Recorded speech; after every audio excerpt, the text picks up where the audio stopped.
고요. 잘 보이죠? 지난 시간에 배운 거 떠올리면서 한번 쭉 정리를 해보면 될 것 같습니다. 기능론은 전제, 사회 유기체설에 뿌리를 두고 있다고 했죠. 사회는 유기체, 마치 몸과 같이 다양한 부분들이 상호 의존적인 관계를 이루며 하나의 체계를 형성하고 있다. 사회는 각 부분으로 나누어져 있고 각 부분들은 각자 역할을 잘하기 때문에 사회가 잘 돌아간다. 한마디로 정리하면 그거였어요. 핵심 주장 볼게요. 사회는 본질적으로 조화 균형을 이루고 있으며, 그러니까 우리 유기체, 몸이 늘 건강한 것처럼 사회도 항상 좋은 컨디션을 유지하고 있다. 그래서 일시적으로 불안정한 상태가 발생하더라도 스스로 조화 균형을 회복할 수 있는 힘을 지니고 있다. 이 일시적으로 불안정한 상태가 발생한다는 걸 다른 말로 일시적 병리 현상이라고 한다고 지난 시간에 혹시 제가 얘기했나요? 안 했나요? 했다고요? 네네, 그렇죠. 했죠. 그래서 안 할 리가 없지.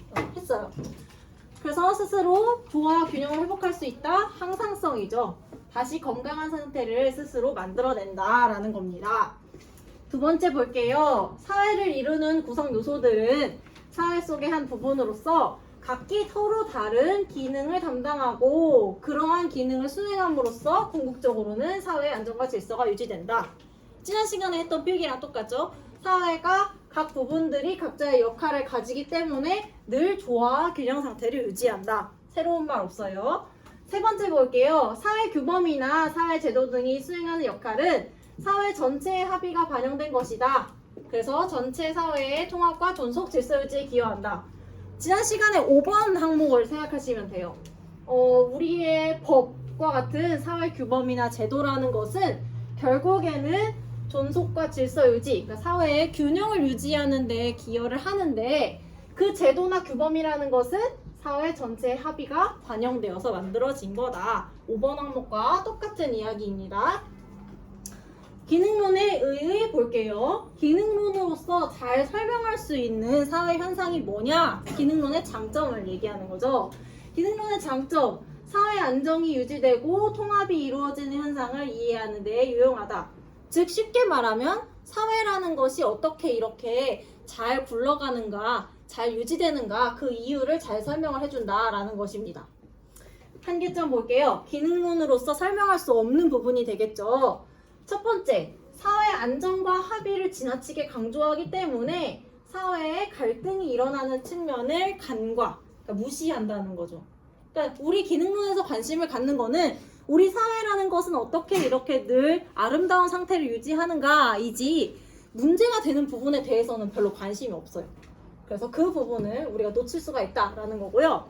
사실 이건 별로 어렵지 않을 거고 두 번째 항목이 좀 어려울 것 같아요. 근데 자주 나오는 멘트니까 기억하셔야 합니다. 기능론으로 설명하지 못하는 거, 현존하는 사회를 이상적으로 보기 때문에 기존 질서나 권력관계 유지에 기여하는 보수적 관점이다. 자주 나오는 표현이에요. 자, 앞에서부터 설명해 드릴게요. 현존하는 사회를 이상적으로 본다.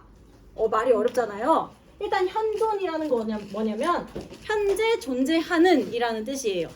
그러니까 현존하는 사회라는 거는 현재 사회를 말하는 거야. 지금의 사회를 이상적으로 본다. 이상적이라는 거는 좋다는 거죠. 그래서 기능론은 기본적으로 현재의 사회가 늘 조화롭고 균형된 상태라고 했잖아요. 마치 유기체가 늘 건강한 것처럼 지금의 상태는 굉장히 좋은 상태라고 생각해요. 사회의 컨디션 괜찮다. 그렇기 때문에 현재 사회가 변화해야 할 필요성이 있을까 없을까? 없겠죠. 그렇죠? 지금 괜찮은데 뭐하러 바뀌겠어요? 근데 이러한 기능론의 생각은 누구랑 비슷하냐면 보수주의자들의 생각과 비슷해요. 보수주의, 우리 정치 이야기할 때 많이 등장하는 단어죠. 진보냐 보수냐 할 때 그 보수랑 같은 단어인데요. 얘도 한자어예요. 보자는요, 보호하다 할 때의 보자예요. 숫자는 지킬 숫자예요. 수비, 공격 수비할 때 그 수비. 그 다음에 수호 이런 거 할 때 숫자입니다. 그러니까 보수라는 거는 보호하고 지킨다는 거죠. 보호하고 지킨다는 건 뭘 보호하고 지킨다는 거냐? 현재의 사회 질서를 보호하고 지키는 사람들이 보수주의자들이에요. 즉 무슨 말이냐, 이 사람들은 현재 사회 시스템이 변화하는 걸 별로 원하지가 않는 사람들을 보수주의자다 라고 말하거든요. 그러니까 결국에 궁극적으로 이 기능론자들은 보수주의자들과 생각하는 결이 다 좀 비슷해요. 현재 시스템이 괜찮고 변할 필요가 없다. 그래서 기능론을 비판하는 사람들은 아, 니들 보수주의자들이지? 라고 비판을 하거든요. 그래서 보수적이다 라는 말이 같이 따라오는 거예요. 그렇게 이해하시면 됩니다. 자, 여기까지 기능론에 대한 설명 다 끝났어요. 오늘은 갈등론에 대해서 같이 공부를 해보도록 합시다. 여기도 마찬가지로 필기가 많이 있어요. 그래서 여러분은 이제부터 그 필기를 하셔야 되는데, 혹시 오늘도 이면지가 필요한 사람이 있을까요? 필기 공간이 나는 오늘 없다. 종이 필요하다. 손 드세요. 자, 손. 네, 여기 한 명 있네요. 혹시 또 없으면, 네, 혹시 필요하면 중간에 나오셔가지고 가져가시면 됩니다. 제가 저번에도 말씀드렸지만은 1단원은 필기할 일이 많다. 그래서 여러분이 항시 노트를 가지고 다니셔야 돼요. 물론 제가 종이 드리지만 여러분이 관리하기가 불편하거든요. 그러면은 됐다. 자, 갈등론 봅시다.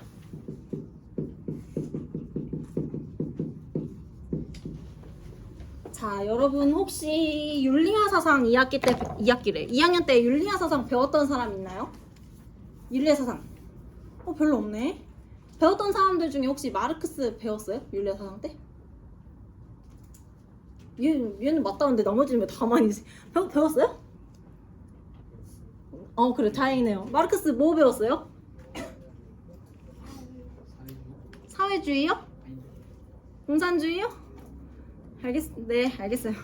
알겠어요? 그러니까 숙지가 잘 되지 않았다는 건 충분히 알겠습니다. 자, 어쨌든 이거 왜 물어봤냐면요. 갈등론에 사실은 우리 마르크스라고 하는 학자는 들어는 본 적 있겠죠. 그래도 살면서 그 마르크스가 창시한 이론이라고 생각하시면 되고요. 우리는 오늘 마르크스의 생각에 대해서 배워볼 거예요. 마르크스의 사고의 과정에 대해서. 자, 일단 우리가 마르크스의 생각에 대해서 배우고 있다고 했으니까는 이 사람이 언제 때 사람인지에 대한 약간의 배경이 필요해요. 마르크스가 언제 때 사람이냐면은 1818년에 태어난 사람이에요. 그래서 1889년에 죽었거든요. 그러니까 이 사람은 19세기 때 사람인 거죠. 근데 여러분, 그로부터 한 100년 전쯤에 18세기에 영국에서 굉장히 중요한 사건이 일어나죠. 무슨 일이 있었지? 그렇죠, 산업혁명. 근데 왜 이렇게 뭔가 잡음이 들리는 것 같지 않아요? 아, 뒷반에 방송하는 소리 여기까지 들리는 거예요? 그렇군요. 그래요. 아무튼 우리 잠깐 무시하고 산업혁명이 일어났죠. 그래서 마르크스가 젊을 적에는 어떤 상태였냐? 산업혁명이 일어나고 나서 채 100년이 지나지 않은 시기예요. 그러니까 한창 자본주의가 막 굴러가면서 자본주의가 꽃을 피우던 그런 시기에 살던 사람이거든요. 그래서 마르크스의 주된 관심이 뭐냐면은 자본주의 사회의 노동자들의 삶에 대해서 관심이 많이 있었어요. 그래서 마르크스가 가졌던 의문점은 뭐냐? 자본주의 사회에서의 노동자들은 아무리 열심히 일을 해도 부자가 되거나 성공하는 사례를 자기가 못 보는 거예요. 그래서 얘의 궁금증은 뭐였냐? 왜 자본주의 사회에 노동자들은 항상 힘들까? 쉽게 말하면 라는 궁금증이 생긴 거죠. 아니, 저렇게 맨날 회사에 나가서 열심히 일하는데 왜 부자가 안 되는 거지, 저 사람들은? 그게 이제 궁금했던 거죠. 그래서 마르크스는 이렇게 노동자들이 힘이 든 이유가 노동자 개개인들이 뭔가 게으르거나 그런 문제가 아니라 자본주의 사회라는 것 자체가 뭔가가 잘못되었기 때문에 이 사람들이 아무리 열심히 일을 해도 힘이 든 게 아닐까라는 생각을 갖게 된 거예요. 그래서 마르크스는 개인보다는 개인을 둘러싸고 있는 자본주의 사회라고 하는 사회 구조에 대해서 탐색을 하기 시작을 하죠. 우리 이거 지난 시간에 했던 얘기 아닌가? 개인보다 구조에 관심을 갖는 관점 뭐라고 했죠? 그렇죠. 그래서 이 갈등론은 대표적인 기능론과 함께 거시적 관점의 이론이라고 생각하시면 됩니다. 그러니까 자본주의 사회라는 사회 구조에 대해서 관심을 갖는 거죠. 얘의 문제점에 대해서요. 자, 그러면 마르크스가 자본주의 사회의 문제점을 알기 위해서 이 사회를 분석하기 시작해요. 자본주의 사회의 구조. 얘는 도대체 어떻게 생겨먹었나? 마르크스에 의하면은요, 자본주의 사회는 아주 심플해요. 두 개의 계급으로 나뉘어져 있어요. 그게 자본주의 사회의 구조입니다. 저는 지금부터 계급 두 개를 하나하나 이렇게 나눠서 설명을 할 거예요. 자본주의 사회는요, 마르크스에 의하면은 자본가 계급이라는 계급이 있고요. 계급까지 쓰면 귀찮으니까 자본가라고만 쓸게요. 그 다음에 노동자 계급이라고 하는 계급으로 나뉘어져 있어요.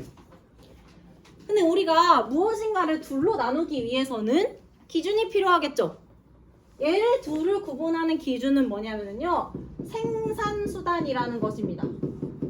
그래서 생산수단이라는 것을 가진 사람들은 자본가 계급이 되는 거고요. 생산수단이라는 것을 갖지 못한 사람들은 노동자 계급이 된다 라고 이제 자기가 분석을 한 거죠. 그럼 여기서 의문점, 생산수단이라는 게 뭐냐? 살짝 알고 넘어가야겠죠? 생산수단은 말 그대로 생산에 필요한 수단을 말하는 거예요. 물건을 생산하는 데 필요한 도구들을 말하는 거죠. 예를 들어서 여러분이, 아니 제가 이 보드마카를 오늘부터 생산할 거예요. 이거 만들 거야. 그러면 이거 만들 때 뭐 필요할까 생각해 봅시다. 이거 허공에서 만들 수 있어요? 없죠? 그럼 뭐가 필요하겠어요? 그렇죠? 땅이 필요하죠. 땅. 이거 허공에서 못 만드니까 얘를 얹어놓을 땅이 필요할 거 아니에요. 일단 토지가 필요해요. 그 다음에 두 번째, 얘를 만들려면 재료를 사야 되잖아요. 그렇죠? 재료를 사려면 뭐가 필요해? 그렇죠? 돈이 필요하죠. 그렇죠? 이 돈을 좀 고급스러운 말로는 자본이라고 표현을 하는 거고요. 그 다음에 여러분이 잘 아는 것처럼 저는 대학교에서 사회교육을 전공했지 보드마카 만들기를 전공하지 않았어요. 그러면 저는 이거 만들려면 저 대신해서 얘를 만들어줄 누가 필요할까? 전문가, 사람이 필요하겠죠? 그래서 노동자, 노동력, 이 세 가지가 바로 생산수단이 되는 거죠. 그러니까 자본주의 사회에서는 돈이 많아서 토지도 있고 자본도 있고 남을 사서 부릴 수 있는 노동력을 가지고 있는 자본가가 있는 거고, 돈이 없으니까 토지도 없고 자본도 없고 그 다음에 남을 부릴 수도 없는 생산수단을 가지지 않은 노동자가 있다. 이렇게 두 개의 계급으로 나뉘어져 있다 라고 마르크스는 분석을 한 거죠. 참고로 말씀드리면 이 자본가랑 노동자라는 단어는 시험에 출제될 때 다른 단어로도 많이 대체가 돼요. 아마 예습한 사람들은 봤을 수도 있는데 다른 말로 유산계급이라고도 불러요. 자본가 계급은. 왜 유산계급이냐면 이 산자가 재산할 때 산자예요. 재산할 때 산자. 그래서 쉽게 말하면 재산이 있는 사람, 그래서 유산계급인 거죠. 그럼 얘는 뭐겠어요, 얘들아? 그렇죠, 무산계급. 너 똑똑하다. 무산계급. 그렇죠. 그 다음에 우리 아마 이따가 책에서 정리할 때 보게 될 텐데 자본가 계급은 이따가 보겠지만 이 사회의 시스템을 지배하는 사람들이에요. 그래서 지배계급이라고도 불러요. 반면에 노동자 계급은 지배를 당한다고 해서 피지배계급이라고도 부릅니다. 동의어가 되게 많아요. 하나 더 있어요, 심지어. 또 자본가 계급을 뭐라고 부르냐면 프랑스어인데요. 부르주아라고도 부릅니다. 부르주아. 가끔 좀 교양 있는 친구들이 돈 많은 친구한테 얘 완전 부르주아잖아 라고 표현하기도 하지만 여러분의 표정을 보니까 여러분은 아닌 것 같고, 네, 그렇습니다. 대응해서 노동자 계급은요 프롤레타리아 계급이다 라고 표현해요. 프롤레타리아, 길죠. 어쨌든 프롤레타리아 계급이다. 혹시 율리아 사상 때 배웠나요? 프롤레타리아 혁명? 윤리했던 사람들?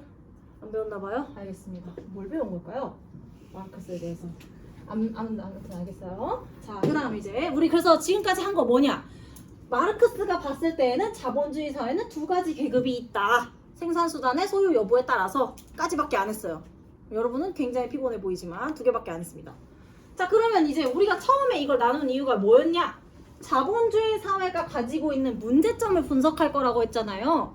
마르크스는요, 이렇게 계급이 나누어져 있는 상황에서 어떤 문제가 발생하냐? 총 3가지 문제인데요. 첫 번째, 자본가 계급은 노동자 계급을요, 착취해요. 착취. 쉽게 말하면은 부려먹는다는 거죠. 자본가 계급이 노동자 계급을. 어떻게 부려먹냐? 예를 들면 이런 거죠. 뭐 자본가 계급 대표적인 사람들, 뭐 공장 주인, 뭐 회사 사장 이런 사람들이 해당이 될 텐데, 그런 사람들은 노동자들에게 굉장히 낮은 임금을 주면서 일을 많이 시킨단 말이에요. 그러니까는 얘네들은 아무리 일을 열심히 해도 부자가 될 수가 없는 거죠. 예를 들면. 그 다음에 여러분 뭐 아마 통합사회 때 사회권의 등장 배경 같은 거 들으면서 들으셨겠지만은, 이 당시에 산업혁명 이후에는 굉장히 노동환경이 열악했어요.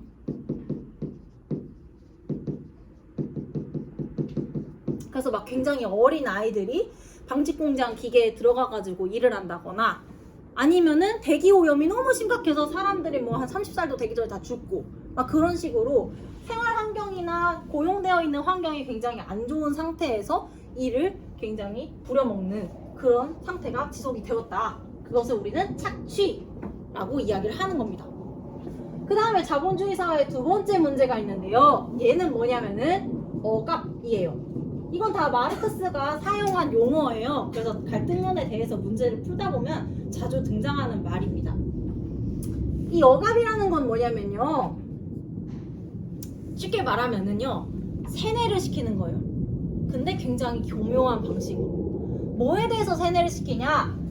지금 우리가 노동자들이 내가 임금을 굉장히 적게 받고 있고, 그 다음에 나의 노동 환경이 열악하다는 것을 알 수가 없게끔 세뇌를 시킨다는 거예요. 그래서 현재의 상태가 정당한 것처럼 그렇게 믿도록 세뇌를 하는 거죠. 아주 교묘한 방식으로. 그거 이따가 다시 말씀드릴 거예요. 교묘한 방식이라는 게 뭔지에 대해서. 그래서 자본가는 노동자를 착취하고 억압해요. 그래서 그 결과 노동자들은요, 자본주의 사회를 살면서 무엇의 문제를 겪냐면은 또 소외의 문제를 겪는다고 합니다. 그 마르크스에 따르면은 노동자들이 자본주의 사회에서 겪는 소외에는 굉장히 여러 가지 종류가 있는데요. 예를 들면 그 중에 하나는 이런 게 있어요. 노동 생산물로부터의 소외.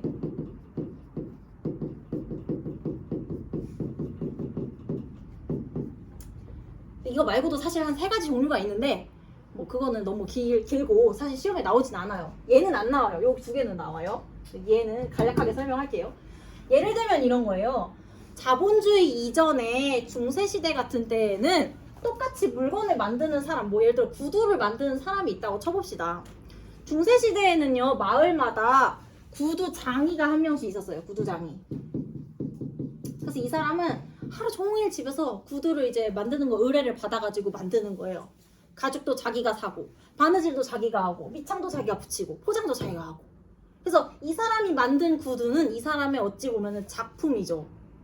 근데 자본주의 사회에서의 노동자들은 이 구두장이와는 굉장히 달라요. 자본주의 사회의 노동자들은 하루 종일 컨베이어 벨트 앞에서 똑같은 작업만 하죠. 예를 들어 구두를 만들어도 나는 밑창만 붙이거나 나는 바느질만 하거나 그런단 말이에요. 그러면 이 자본주의 사회 노동자들이 내가 만든 구두가 나의 작품이다 라고 말할 수가 있을까요? 없을까요? 없겠죠. 그러니까 이 사람들은 생산 활동을 하는 게 즐거울까? 즐겁지가 않아요. 그래서 노동 생산물, 자기가 만든 생산품으로부터 소외를 당한다라고 말을 하는 거예요. 내가 만들었지만 나와는 아무런 상관이 없는 그냥 상품일 뿐인 거예요. 그래서 종국에는 궁극적으로 이 자본주의 사회의 노동자들은 방금 전에 말씀드렸던 것처럼 행복하지가 않아요. 왜? 일도 재미없어. 그 다음에 아무리 일해도 부자가 안 돼. 노동 환경도 열악해. 그러니까 나는 행복할 수가 없는 거죠. 쉽게 말하자면. 그렇기 때문에 자본주의 사회에서의 노동자들은 사실은 현재 사회 시스템, 현재 체제가 변화했으면 좋겠다고 생각하겠죠. 정신이 멀쩡하다면. 그렇죠? 근데 반면에 이 자본가들을 한번 생각해 보세요. 자본가들은 노동자를 착취하고 억압하면서 굉장히 많은 경제적인 이득을 얻고 있어요. 그쵸? 자본주의가 지속될수록 자본가들은 부자가 되겠죠. 그러니까 이 사람들은 현재의 체제가 유지되기를 바랄까? 변해도 좋겠다고 생각할까? 그렇죠. 유지되면 좋겠다고 생각하겠죠. 그러면 보세요. 제가 빨간색으로 쓴 거 자본가 계급이 원하는 거죠. 파란색으로 쓴 거 노동자 계급이 원하는 거예요. 근데 둘이서는 같은 사회 속에 살고 있죠. 서로 원하는 게 전혀 달라요. 한 사람은 바뀌기를 원하고 한 사람은 유지되기를 원해요. 그러니까 이 둘은 필연적으로 갈등을 빚을 수밖에 없다라는 게 마르크스가 이야기한 자본주의라는 사회 자체가 가지고 있는 문제점이에요. 생각이 서로 다르니까 싸움이 날 수밖에 없어. 지금은 우리가 평화로운 것처럼 보이지만 우리는 항상 갈등의 씨앗을 내재하고 있다. 그게 이제 마르크스의 생각입니다. 이게 1번이에요. 참고로 3번까지 있습니다. 설명의 길이는 1번이 제일 길어요. 자, 여기 공간이 조금 돼서 여기다가 2번 쓸 수 있을 것 같아요. 자, 그러면 저희가 지금까지 봤던 것은 자본주의 사회라는 것이 어떻게 생겼는가에 대해서 마르크스가 분석한 결과죠. 마르크스가 방금 전에 이야기했던 것처럼 자본주의는 갈등의 요소를 내포하고 있어요. 그래서 이 갈등이 저 갈등이요. 최고조에 이르게 됐을 때 과연 어떻게 될 것인가에 대한 것도 마르크스가 제시를 해놨습니다. 노동자 계급이 지금은 현 체제에 대해서 변화해야겠다는 의지를 갖지 못해요. 왜냐? 우리는 억압을 당하고 있기 때문에. 그렇지만 언젠가는 깨닫게 돼요. 아, 내가 속고 있었네. 이 사회가 잘못됐군. 이라는 걸 깨닫게 되면 혁명을 일으키거든요. 그게 바로 뭐냐면 프롤레타리아 혁명입니다. 제가 그래서 아까 윤리학 사상 친구들 이거 배웠냐고 물어본 거예요. 이 프롤레타리아 혁명은 말 그대로 노동자 계급이 일으키는 혁명이에요. 이 혁명은 굉장히 폭력적인 혁명이고요. 이 혁명의 결과로는 자본가 계급을 다 없애버려요. 그래서 계급이 없는 그리고 국가조차도 없는 상태를 만들게 되는데 이것이 여러분이 마르크스라고 하면 알고 있는 바로 공산주의죠. 공산사회라고 할 수 있겠네요. 그래서 마르크스는 지금은 아니지만 언젠가 노동자들이 억압에서 벗어나서 각성을 하게 되면 혁명을 일으키고 그래서 그 결과로 공산사회에 이룩할 것이다 라고 하는 자기 나름의 역사 발전 5단계 설이라는 게 있거든요. 그걸 이제 제시를 했습니다. 이게 그래서 우리의 지향점이에요. 마르크스가 말하는. 자, 여러분 여기까지 설명 중에 혹시 이해 안 가는 거 있어요? 없죠? 심플해요. 쉽게 말하면 자본주의는 잘못됐고 우린 여길 가야 해가 마르크스의 사상이에요. 자, 그러면 여기 이 시점에 궁금한 게 있죠. 마르크스의 이론을 들었을 때 꽤나 논리적으로 들려요. 정말 그럴 것도 같죠. 그런데 문제는 지금 우리가 살고 있는 사회에서 공산사회 있어요? 없죠. 우리가 주로 공산주의 하면 떠오르는 국가는 북한이나 중국이지만 북한과 중국도 국가잖아요. 사실 공산사회라는 건 이 세상에 존재하지 않아요. 아직. 그렇다면 여기서 궁금증은 이렇게 훌륭한 이론이 있는데 왜 공산사회로 도래하지 못했냐라는 궁금증이 있죠. 그게 3번입니다. 3번. 왜 공산사회는 오지 않는가?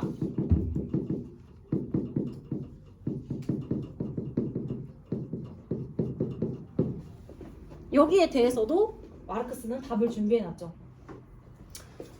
마르크스의 이론이 나타나기 시작한 지 거의 한 200년이 지났는데도 공산사회가 나타나지 않는 이유는 뭐냐면 바로 아까 제가 설명해드렸던 억압 때문에 그래요. 아까 제가 억압이 뭐라고 했죠? 여러분 필기한 거 한번 보세요. 뭐라고 썼었어?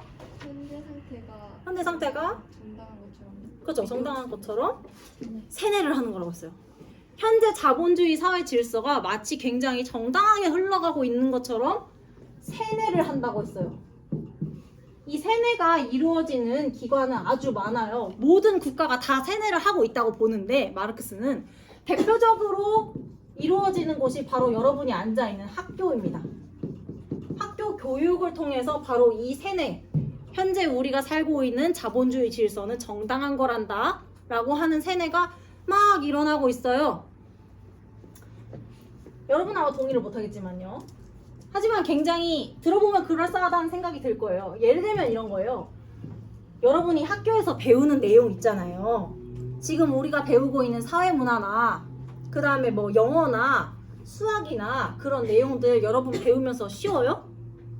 어렵죠? 그렇죠? 모두의 고민이잖아요. 공부는 왜 이렇게 어려울까? 갈등론자들의 답은 굉장히 간단해요. 학교 교육의 내용이라는 것이 대부분의 사람들에게 어려운 이유는 뭐냐면은 지배계급에 유리하도록 구성되어 있기 때문에 그렇다라는 거죠. 쉽게 이야기하면 이런 거예요. 돈이 많은 집 아이들은 예를 들면 어릴 때부터 영어 유치원도 다니고 원어민 선생님한테 영어 배우고 뭐 한자도 배우고 클래식 악기도 한두 개 정도 자유롭게 다룰 수 있고 그렇기 때문에 학교에서 배우는 내용이 얘들한테는 별로 어렵지가 않은 거죠. 그래서 갈등론자들의 설명이에요. 그렇기 때문에 지배계급인 부모 밑에서 태어난 자녀들 있잖아요. 얘들은 학교에서 공부를 잘할 수밖에 없는 거죠. 왜? 내용이 자기들한테 쉬우니까. 그래서 대학도 좋은 학교를 가고 좋은 학교를 나왔으니까 연봉도 높겠죠. 즉 쉽게 말하면 다시 부자가 되는 거예요. 그러니까 부모가 지배계급인 아이들은 자라서 지배계급이 되는 거죠. 즉 계층이 대물림이 되는 거예요. 근데 그 대물림이 되는 과정에 뭐가 끼어있다? 학교라고 하는 것이 이것을 굉장히 정당한 것처럼 포장을 해준다는 거죠. 사실은 아닌데. 예를 들면 이런 거죠. 여러분이 우리 학교에 전교 1, 2등 하는 친구들을 보면서 아, 쟤는 부잣집 엄마 아빠 밑에 태어나서 정말 좋겠다. 이렇게 생각 안 하잖아요. 아, 쟤는 공부 잘해서 좋겠다. 나도 열심히 해야지. 내가 너무 부족하다. 이렇게 생각하잖아요. 그렇게 생각하는 것 자체가 마르크스가 봤을 때는 여러분이 세뇌가 굉장히 잘 된 거예요.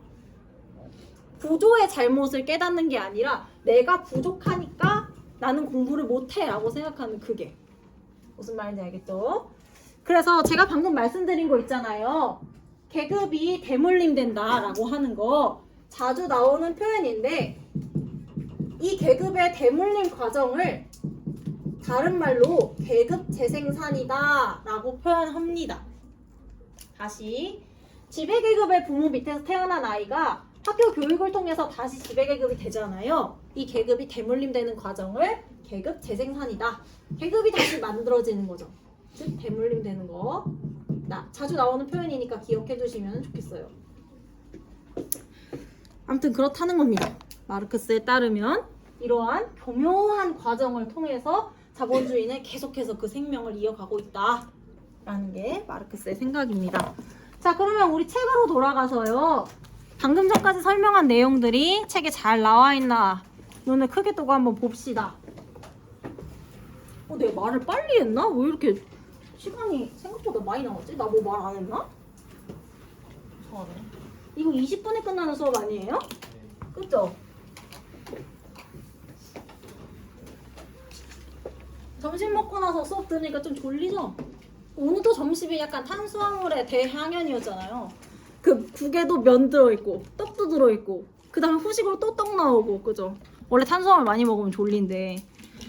자, 같이 보고 갈등론 봅시다. 갈등론의 대전제.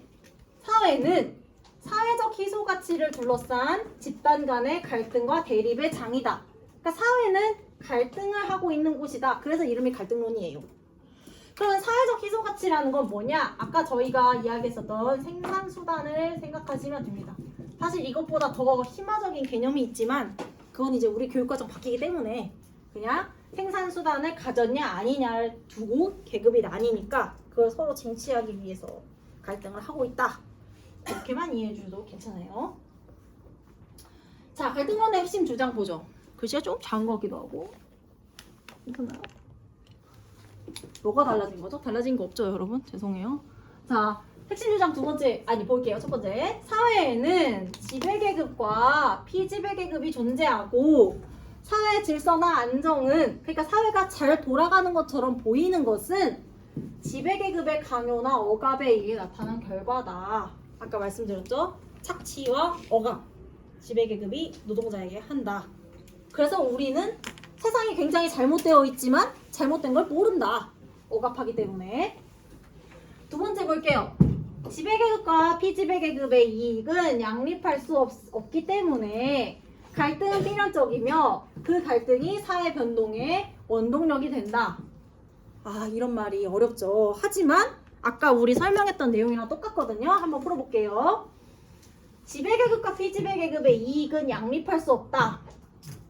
이게 무슨 말이냐? 여러분, 양립이라는 말이 무슨 말인지 아마 모를 거예요. 양립, 한자거든요? 양. 둘 양자예요. 두 개. 립. 설립, 맞아. 그러니까 양립이라는 건 둘이 서 있는 거예요. 둘이 서 있는 거. 그러면 이익이 양립, 그러니까 보통 둘이 서 있는 게 무슨 말이냐면은 같이 갈 수 있냐를 말하는 거예요. 양립할 수 있는 건 서로 다른 두 개의 생각이 같이 갈 수 있을 때 양립할 수 있다라고 표현하고요. 양립할 수 없다라는 거는 서로 다른 두 생각이 함께 할 수 없을 때 양립할 수 없다라고 표현하거든요. 그래서 지배계급과 피지배계급의 이익이 양립할 수 없다는 거는 둘의 이해관계가 정반대라는 뜻이에요. 아까 봤었죠? 지배계급은 현재 사회의 체제가 유지되기를 바래요? 변화하기를 바래요? 그렇죠? 유지하기를 바란다고 했죠? 피지배계급은 변화하기를 바란다고 했죠? 자기들이 행복하지가 않으니까. 이 둘은 같이 갈 수가 없죠. 어떻게 유지하면서 변화를 하겠어요? 그렇죠? 그러니까 이 둘의 이익이 양립할 수가 없어서 결국에는 싸움이 날 수밖에 없다. 갈등은 필연적이다. 아까 표 제일 마지막에 그렸던 거. 그리고 그 갈등이 최고조에 이르면 공산사회로 변화하게 될 거라고 했죠. 그래서 갈등은 사회 변동의 원동력이 된다 라고 말하는 거죠. 갈등이 빵 터지면 이제 세상은 자본주의에서 공산사회로 변할 거니까, 그래서 원동력이다 라고 표현하는 겁니다. 자, 그 다음에 이제 세 번째 볼게요. 사회 규범이나 사회제도 등은 지배계급이 자신의 기득권을 보호하고 계급을 재생산하기 위해 만든 수단에 불과하다. 자, 사회 규범이나 사회제도, 아까 제가 마지막에 예시 들어드렸던 거 있잖아요. 학교 교육, 그거 생각하시면 돼요. 학교 교육이라고 하는 사회제도도 결국에는 지배계급의 사람들이 자신들의 기득권, 이 기득권이 뭐냐면 이것도 한자어인데 기가 이미 기자예요. 그 기존에 있는 할 때 그 기자거든요. 이미 기자에 득은 얻을 득이에요.